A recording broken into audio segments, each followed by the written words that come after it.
Bueno, un diputado contracorriente. Es decir, un diputado que fue contracorriente y que por su tradición como político no se va a alejar de los medios ni va a exponer sus puntos de vista sobre el devenir nacional.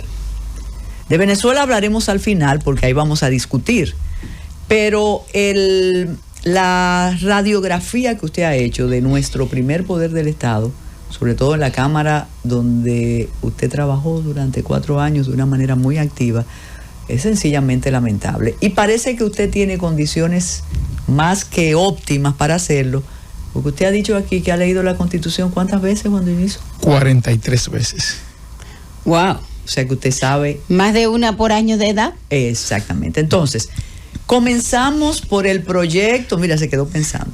Comenzamos con el proyecto para reducir el número de diputados. Y bienvenido a su espacio. Gracias. Estoy con 2 damas excepcionales. Antes de eso, si ustedes leen con atención la comunicación del presidente de la República al Congreso, fíjate que uno escribe como piensan, dicen así, ¿no es? O uno escribe lo que piensa. Fíjate que en el imaginario del Poder Ejecutivo, el Poder Legislativo no es relevante. Y por eso el presidente habla primero Poder Ejecutivo, Poder Legislativo y Poder Judicial.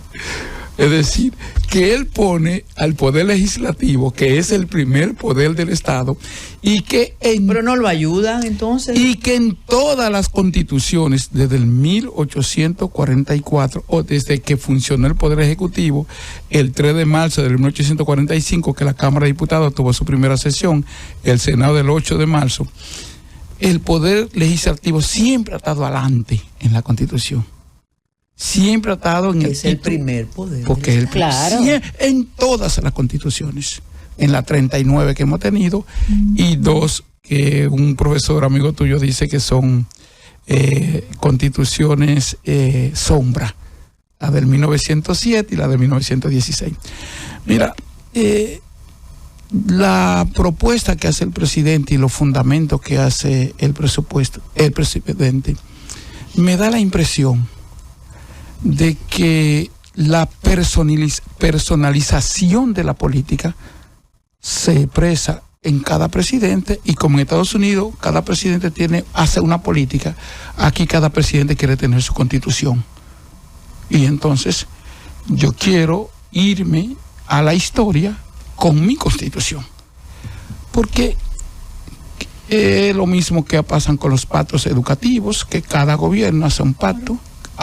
El pacto eléctrico, cada gobierno hace un pacto eléctrico, y cada gobierno hace un pacto fiscal, cada gobierno hace una amnistía fiscal. Entonces es como que nosotros somos un país que no tiene futuro, o que el futuro es muy inmediato. Yo decía aquí ayer, hablando precisamente de la seguridad vial, que en 60 años o en 70 años el metro no se va a utilizar, se va a destruir, se va a desbaratar, porque a alguien no le va a favorecer el metro. Porque así pasó con lo que construyó Lili, y lo que se construyó en el gobierno norteamericano, y en una parte cuando teníamos todo ferrocarriles que iban de La Vega a Samaná, a Sánchez, sí, de La claro. Vega, de Moca a Montecristi, de la concesión que se le dio a una empresa norteamericana de hacer uno de Asua hasta Santiago. Y cuando nosotros veníamos del campo, veíamos que las guaguas cruzaban por ferrocarril, por los rieles, Sí. y los siguientes rieles. Todo eso se desmontó porque no satisfacía a alguien. Todo el sistema escolar otosiano se desmontó porque no favorecía a alguien. Entonces, nosotros venimos desmontando cosas y haciendo cosas, porque, por ejemplo, esta propuesta de modificación constitucional y toca un elemento, porque ¿qué es lo que pasa? Tú eres abogada y yo soy abogado. Y se quiere decir ahora, para que tú veas lo limitado de nuestros conocimientos, que se creen que los abogados constitucionalistas, que son abogados constitucionalistas, saben de constitución. La Constitución es un acto político. Los políticos es que tenemos que estar hablando de Constitución. Los partidos políticos, porque los abogados constitucionalistas son buenos para que vayan a defender procedimientos constitucionales en el Tribunal Constitucional, no hablar de Constitución. Bueno, y se suma cada día uno más al proyecto. Sí. O lo suman. Sí. ¿Me entiendes? Porque los abogados constitucionalistas no saben de política. Lo que tienen que estar hablando de Constitución son los politólogos, son los obreros, son los empresarios, son los campesinos, son los gremios, son las amas de casas, porque la Constitución es el pacto de la nación. La Constitución afecta a toda la población, la Constitución nos guía a nosotros. Entonces, cuando tú ves esta reforma, uno dice, bueno, damos 2 pasos hacia adelante y damos 5 para atrás, porque es una modificación constitucional que toca un elemento que el presidente, el Poder Ejecutivo no le explica. Fíjate que él está hablando de la modificación del artículo 268. Y cuando tú buscas él dice, vamos a modificar 10 artículos, vamos a crear 1 y vamos a poner 7 transitorios. Y entonces cuando habla del artículo 268, que es un artículo que sí es como un artículo petro, porque casi nadie lo toca, desde el 63 nadie había tenido la osadía de tocarlo, que es la forma de gobierno. Él está diciendo que hay que modificar la forma de gobierno, que la de nosotros, según la Constitución. ¿Pero no hay referéndum? Ahí está. Y entonces toca las asambleas electorales, pero restringe las asambleas electorales. Y entonces ese artículo 2 de la Constitución que habla que la soberanía corresponde al pueblo, entonces ahora restringe esa representación, porque una cosa es el poder constituido y otra cosa es el poder constituyente. ¿Por qué no vamos al poder constituyente? ¿Tú quieres un artículo petro?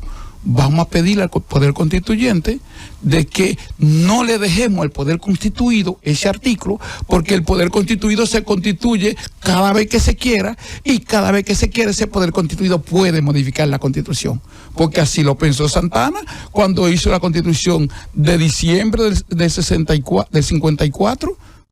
¿Qué hizo Santana? No, para nosotros tener más control vamos a eliminar el bicameralismo, y eliminó la Cámara de Diputados y dejó un Congreso unicameral solo de senadores, y ese Congreso de senadores fue lo que aprobaron la Constitución en la anexión a España. Que el Senado, yo siempre le dije, una vez se lo dije a mi querido amigo Eduardo Estrella, que el Senado le pida perdón a la sociedad dominicana, porque no fue solamente un acto de Santana, fue una resolución del Senado que él se disuelve para entregarle esta nación a España. Juan Dionisio, sí, estamos de acuerdo y lo hemos dicho aquí y lo hemos escrito, que el presidente quiere sumar su nombre al de don Juan Bosch, Joaquín Balaguer y Leonel Fernández. Y Danilo Medina. Y Danilo Medina, pero ese fue, no, tener su constitución. Okay. Ese es el legado, que hoy me sorprendió que el queridísimo amigo Milton Ray Guevara habla del legado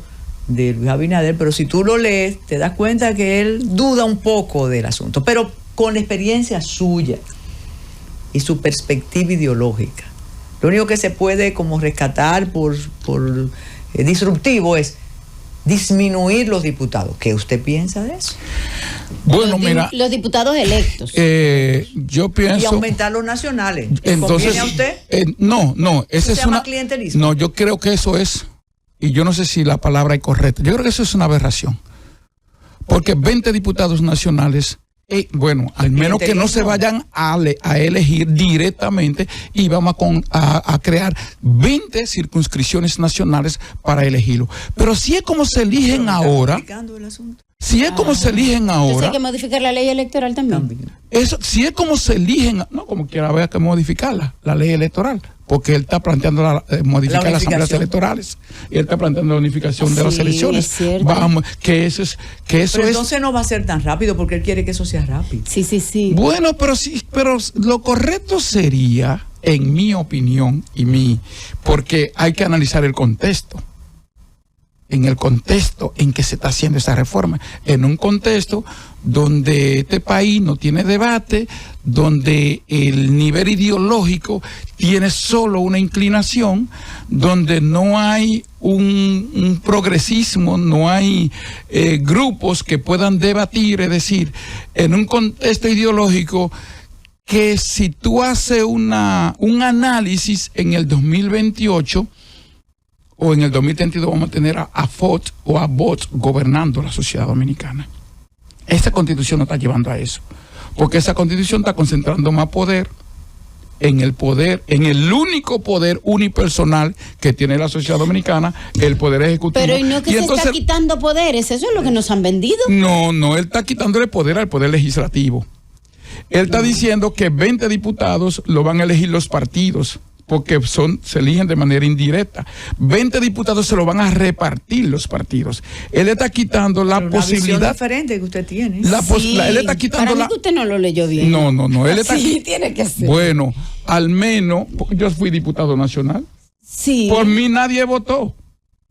Es decir, por mí nadie vota. Yo tuve que construir, en el 2020 yo gané porque tuve que construir 185 diputados en todo el país y la sumatoria de esos diputados. Y cuando yo fui donde un amigo tuyo, mira, y yo presenté, porque estaba presentando la ley electoral, yo estuve ahí y miren, no, eso no va, Dionisio, eso tranquilo, eso no va. Sí, que tú eres muy rebusero. Y cuando no va, y yo le dije, no, incluso tengo elaborado un proyecto para el Tribunal Constitucional de que el diputado nacional es ilegal como se elige, porque los diputados, según el 73, se eligen de manera directa. Por mucho eso duro. me sacaron.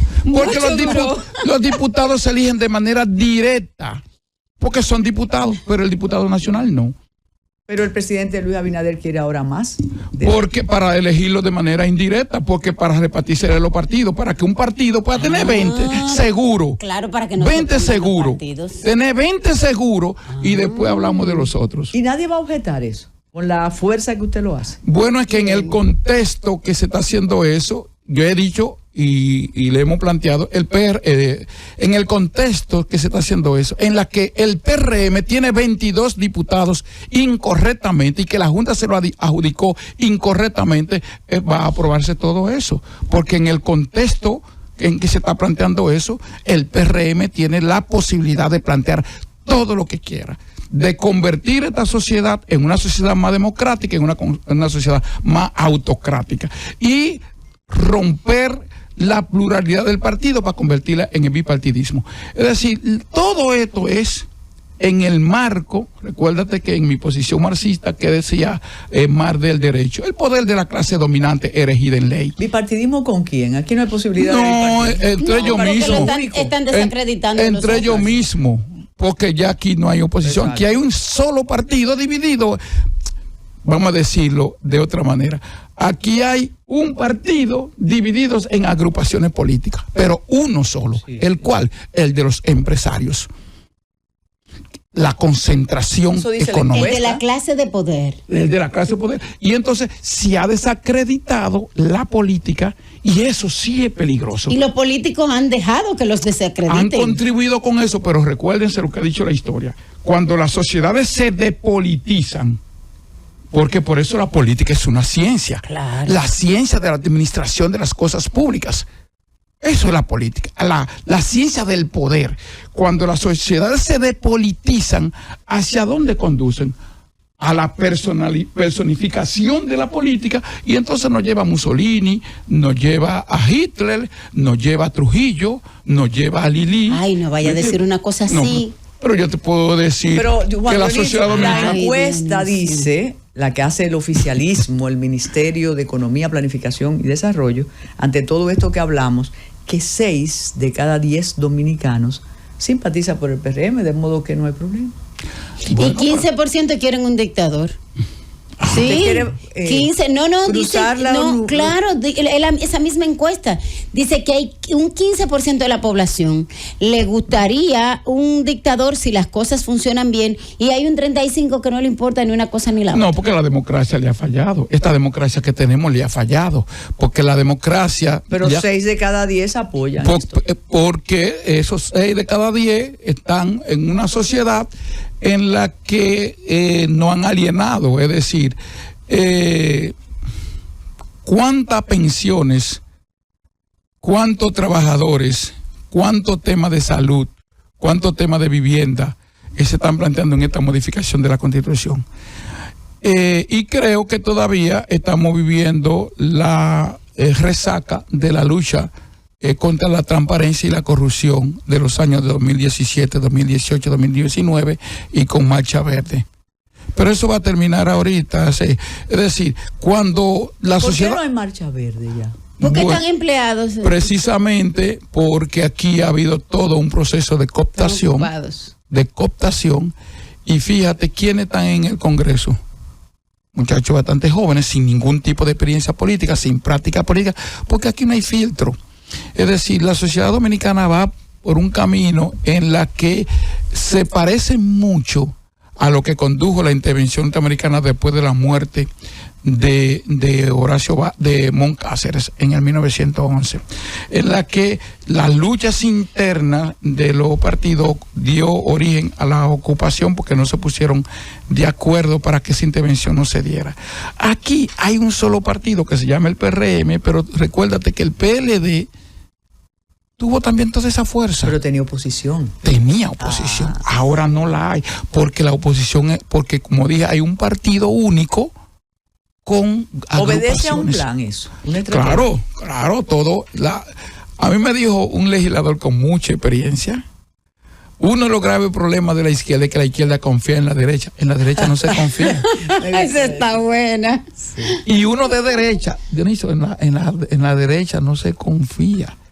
Porque la derecha son como los norteamericanos, no tienen amigos ni enemigos, tienen sus intereses. Pero espérese, usted no me ha dicho, y antes de pasar a otro tema, precisamente por su formación no se envuelve, usted no me ha dicho si está de acuerdo con la disminución de los diputados. Yo estoy de acuerdo con un Congreso unicameral, y estoy de acuerdo que se disminuyan, pero no estoy de acuerdo con los 20 nacionales. Y estoy de acuerdo que si vamos a tener, porque este país tuvo 23 años con un Congreso solo unicameral de diputados, y tuvo 16 años con un Congreso unicameral de senadores, y tuvimos felices a partir de la Constitución de 1908, que no hace bicameral. Entonces yo estoy de acuerdo que sea un solo Congreso y que puede ser perfectamente con 160 diputados, y que los diputados nacionales no sean 20, que los diputados nacionales sean uno por región. ¿Y a quién representará a cada diputado? No se elijan por región. Igual que si vamos a tener un Congreso, vamos a tener un Congreso bicameral, vamos a reducir los senadores y vamos a poner 12 senadores por regiones. Vamos a poner 12, porque no es lo mismo que un senador de la provincia de Santo Domingo que el de Pedernales o el de Las Piñas. ¿Qué sentido tiene? Entonces la región Enriquillo que tenga un senador. ¿Y cuál sería la ganancia? ¿Y usted cree que eso realmente pasaría en una sociedad como esta? Bueno, a pesar de que él dice que va a haber un artículo transitorio para que esto se aplique en el 2032, yo ahí sí quisiera que... Sí, porque todo es para el 32. Ah, sí. Que comienza el porvenir. Sí, entonces la pregunta y dice, entendí. Nada de lo que, todo lo que participen en esta reforma pueden beneficiarse de ella o perjudicarse de ella, diríamos así. Entonces ninguno de los diputados y los senadores ni el presidente podrán participar en el 2032. No podría. Entonces porque lo está diciendo, claro. Es decir, ninguno de los diputados eso no va ni a pasar, de los senadores, según dice la propuesta, porque lo está diciendo. Si nos están poniendo a discutir esto para que sea dentro y las elecciones unificadas. No, eso sí, eso yo creo que eso es una traición a la sociedad dominicana, un retroceso a la democracia. ¿Por qué? Por lo siguiente, miren, la democracia se combate con más democracia. En un país tan presidencialista, fíjate que el presidente está pensando primero en él, en el Poder Ejecutivo y después en el Congreso. Pero para quitarse poder. No, fíjate que él no modifica el artículo 128. Y el único artículo, el único concepto de jefe que todavía tenemos se llama el presidente, jefe del gobierno, jefe del Estado y jefe del gobierno y el Estado. Entonces, aquí deberían de haber 3 elecciones. Una para los presidentes, una para los senadores y diputados si se quedan, y una para el poder municipal. Ay, es que se gasta demasiado dinero. No, ahí voy. Estamos ahorrando, recuerden. Pero en Venezuela las elecciones fueron un mes de campaña y no nadie pudo ese tema todavía. Que no, pero entonces aquí lo que se necesita es que la impunidad y la corrupción se le ponga un pare. ¿Por qué la Junta, cuando escucha un ciudadano que dice que ya está haciendo campaña para el 2028, dice, usted está vedado, ya usted no podrá ser candidato? O que haga un reglamento y diciendo, toda esta veda, en la veda electoral se prohíbe esto y esto. Cualquier pronunciamiento de funcionario público o de partido alguno o de miembro de partido alguno que haga insinuaciones electorales en este pedido queda isofacto fuera de cualquier candidatura. Eso sí fuera correcto. Juan Dionisio, ahora en la pausa que nos pide Francis, te voy a hacer una historia que me hizo el periodista y buen amigo Rudy González acerca de eso, del pare a los candidatos, para que tú veas dónde te mueves. Y él es especialista en asuntos electorales. Sí. Hacemos la pausa, Francis, y regresamos con Juan Dionisio Martínez Restituyo. Estamos recordando a una muy buena amiga, la primera defensora del pueblo, Zoila Martínez. Entonces hubo el lapsus, pero ¿cómo olvidar a este muchacho? No, Zoila Martínez. Sí, Zoila. Ojalá estuviera escuchando. Honesta. Sí. Qué pena honesta, que no se reconozcan las personas así. Honesta. A pesar de ser reformista, honesta. ¿Cómo que a pesar de ser reformista? No. Y valiente. Y valiente.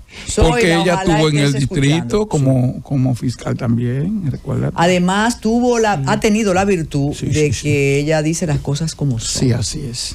Donde no vamos a seguir navegando por aguas tranquilas, queridísimo Juan Dionisio Rodríguez Restituyo, es cuando nos refiramos al tema Venezuela.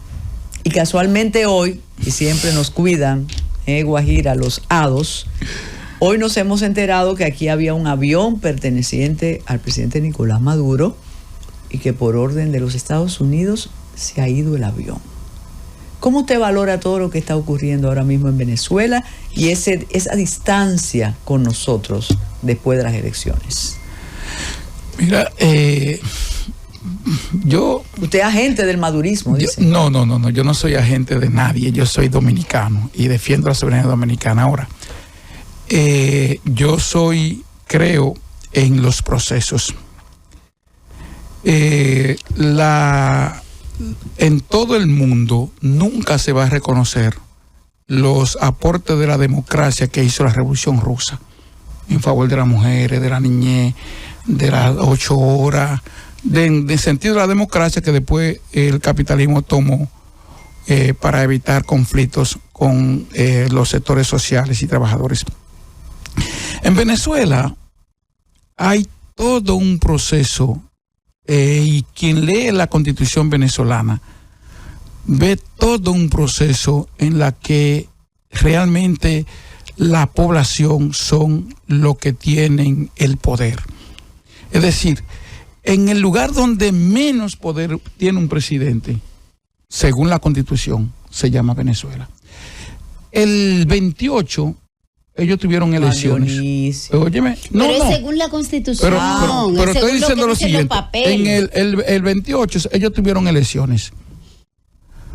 49,000 comunas y 4,400 distritos votaron por las obras de sus comunidades. La gente fue a votar por las obras de sus comunidades.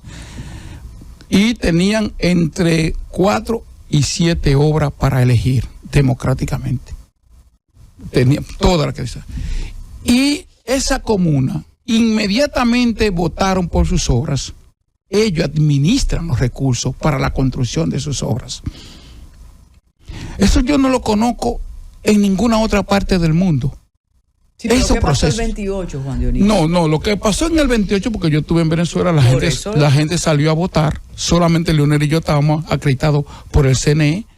Cuando se fue a dar los resultados, Leonel no estaba, yo estaba, porque lo andaba buscando. No mortifique más al presidente Fernández con eso. Ya, entonces, en Venezuela se votó tranquilamente, muy bien, la gente fue a votar, tenía mucho tiempo que no se votaba tanta gente. ¿Y qué pasó con el CNE? Bueno, ellos dicen que hubo un hackeo de las actas, las actas. Pero en Venezuela... ¿Y dónde están las actas? No solamente todo el mundo tiene las actas. Lo que yo no sé por qué no la presentan. ¿Tú sabes por qué? Esa es la gran pregunta. ¿Por qué? Porque la gente de Mundo González tiene sus actas. La gente del PSV tiene sus actas. Y si no tiene las actas, el tribunal también tiene los votos. Porque tú sabes que en Venezuela el tema es híbrido. Es decir, se vota, técnicamente se vota en la máquina y se vota también físicamente. Es decir, las 30.026 colegios, las actas están en lo que yo le llaman resguardadas. Y todo el mundo tiene un acta, porque para imprimir esas actas... ¿Por qué se niega Maduro a mostrarlas? Pero yo no sé por qué la oposición no la muestra también. Bueno, pero hasta los porque ellos dicen que tiene que se declaró ganador fue el presidente Maduro. No, pero el otro también dice que se declaró ganador también. Entonces, bueno, pero está bien. Yo quisiera saber por qué no la muestran. Ellos dijeron que la tiene ahora el tribunal TC. Pero todo el mundo, eso es algo, todo el mundo tiene las actas, o por lo menos lo que estaban, porque es obligatorio. Y no solamente tienen las actas que emite la máquina, sino que esa máquina se audita y esa auditoría también se le entrega a todo el mundo. Porque son 17. Los dos dominicanos invitados por el CNE fueron usted y el presidente Fernández. Así es, aunque habían muchos dominicanos allá invitados por el PSU y por otros partidos, porque son 38 partidos aquí en Venezuela. Y ¿usted tuvo oportunidad de visitar todas las mesas electorales? No todas, pero no, claro, sí, fui a una comuna que se llama muy pobre, en Antímaco se llama, de gente muy, muy bien, y también fui a una comunidad de clase alta que se llama Santa Eduviges, que ahí obviamente no era de mucho apoyo Maduro. Se agotó. Ahí no, la gente no. Se agotó la revolución bolivariana. No, yo creo que la revolución bolivariana va en un proceso de fortalecimiento territorial, porque mira qué fue lo que ellos hicieron. Y creo, hay que ir a Venezuela. Yo creo que esa no hay forma. ¿Tú ves cómo el PLD dijo que hasta el 2044? Ajá. Y iba a ser hasta el 2044 si no se da lo de Leonel, digo yo. Y nosotros nos movilizábamos y decíamos que que había una dictadura constitucional. Mira, en Venezuela, yo creo que ese proceso revolucionario está fortalecido y no creo que haya forma, por lo menos por la vía electoral, de sacar el chavismo de Venezuela. Ellos han ganado 7 elecciones consecutivas. Se han hecho 31 elecciones en Venezuela y ellos han ganado 29.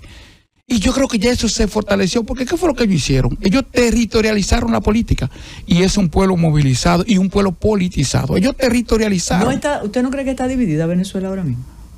No.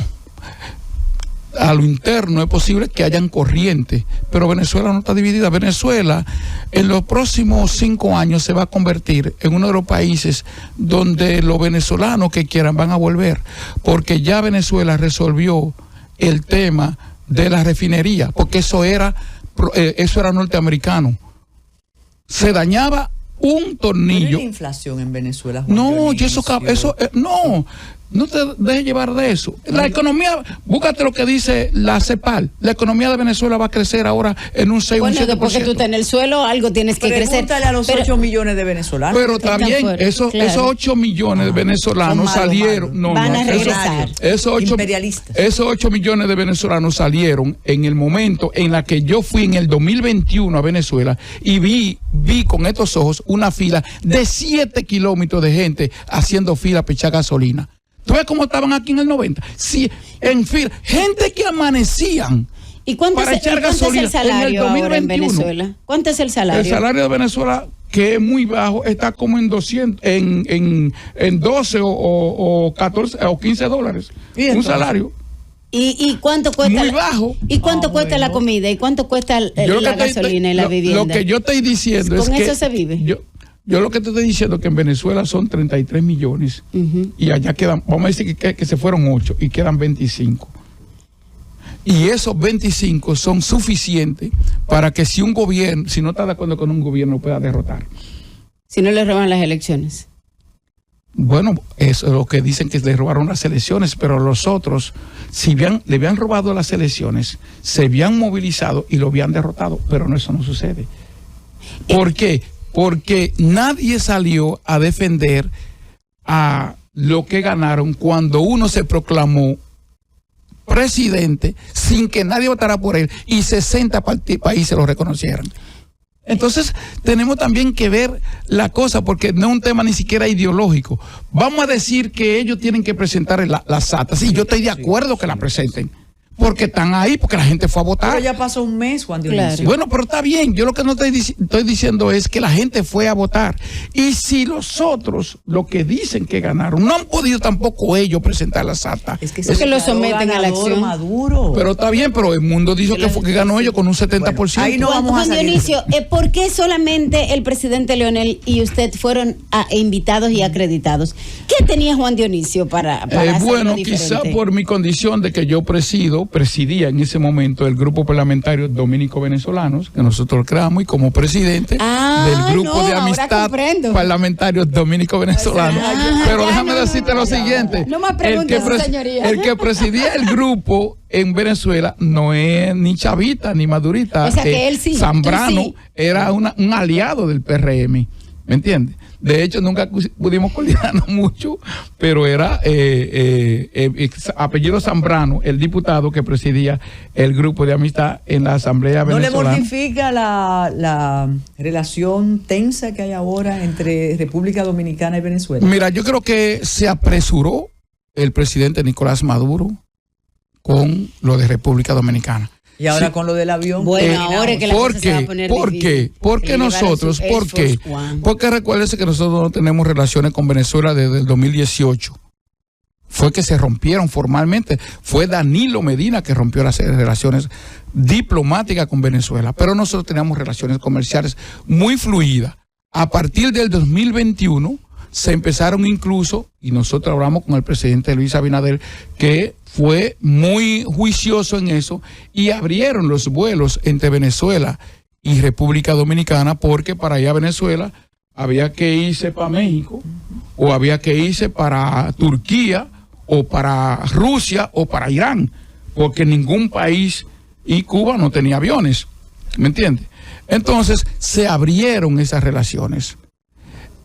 Yo creo que fue que en eso yo no estuve de acuerdo, porque la República Dominicana, vamos a decir que el presidente hizo esos juicios, pero yo creo que tengo que reconocer que fue apresurada esa decisión del presidente venezolano con relación a la República Dominicana, porque la relación comercial, porque no tenemos relaciones diplomáticas con Venezuela, estaban fluidas, ya habían mucha inversión dominicana en Venezuela y de muchos venezolanos en la República. De hecho, la venta de la refinería también se hizo muy bien, porque el 49% de la refinería aquí era capital venezolana. Eso también se resolvió. Una deuda que se tenía con Venezuela aquí también, eso se resolvió. Entonces yo creo que hay que valorarla, porque las relaciones históricas de nosotros con Venezuela, claro, hay que valorarla. Y como tú sabrás, nosotros tenemos un pensamiento, pesa mucho nuestra relación con los Estados Unidos. Y déjame decirte, cuando yo fui a Venezuela, ahora que no lo vi antes, me sorprendió la cantidad de carros Chevrolet, de ver a Coca-Cola allá, de ver a McDonald's. Y no será la corrupción. Calcula Kelvin de la Cruz que 840 pesos es el salario allá. 840 pesos dominicanos. Esos son 10 dólares. Se compran los 12 dólares. ¿Y cómo llenan los hoteles con eso? Claro. ¿Cómo se compran los Chevrolet que usted dice? ¿Cómo se paga el alquiler? El alquiler y la comida. Se supone que... Él ha sonreído. No, se supone. Por ejemplo, le regalé a un amigo, un intelectual, $100. Y él me dijo a mí, Dionisio, con estos $100, debe estar en Honduras ahora, posiblemente está escuchando. Me dice, con estos $100, yo arreglé mi casa y comí 3 meses. Entonces hay una crisis ¿Y económica. ¿Cuánto le cuesta? Con $100. ¿Y cuánto le cuesta a una persona en tiempo ganarse $100? Casi un año, 6 meses. Sí, pero se supone que, y no va a comer, no va a esquiar. Recuérdense que en Venezuela hay 5 millones se construyeron 5 millones de viviendas gratuitas que la gente no paga. Que en Venezuela la salud es gratuita, completa. Y que en Venezuela la educación es gratuita, completa. Entonces, es decir, 361,000 venezolanos que van ahora a la universidad no pagan un peso por eso. ¿Y por qué la gente tiene que venir aquí a hacerse estudios médicos si las cosas son tan fáciles allá? No, de Venezuela para acá, los que viven aquí en Venezuela. Yo le estoy diciendo que de Venezuela salieron a partir del 2016, 2017, porque yo le estoy diciendo que en el 2021 yo vi gente, señores, que amanecía pecha gasolina en Venezuela, un país petrolero. Pero las personas que están aquí salieron en esa época. Que eso ¿Y entonces por qué no pudieron ir a votar si le dijeron que tenían que tener una cantidad de tiempo? ¿Cómo se llama la organización a la que usted pertenece? ¿A la cual? De Amistad Dominico-Venezolana. No, pertenecía porque ya no soy. Eso era en mi condición de diputado. Bueno, entonces, muchísimas gracias, Juan. Entonces, ¿qué se acabó? Ya terminé. Juan Dionisio Rodríguez Restituyo, siempre nos alegra muchísimo tenerlo por aquí, gracias a ustedes. Ya no hay problema con los semáforos, tampoco con Transcor Latán, ya eso se arregló. Ni con los hay que esperar una reacción del Ministerio Público Independiente a propósito. Vamos a esperar porque se suponía que, como dijo Carolina, que esto había suspendido hace mucho tiempo, de cuando salió Hugo Vera. Exacto. Oye, ese muchacho. ¿Y dónde está? Es que le gustan mucho los medios y la cosa. Sí, y ahí llegó el gobierno que estábamos esperando. Es más, te vamos a contratar una vez. Muchísimas gracias y hasta mañana.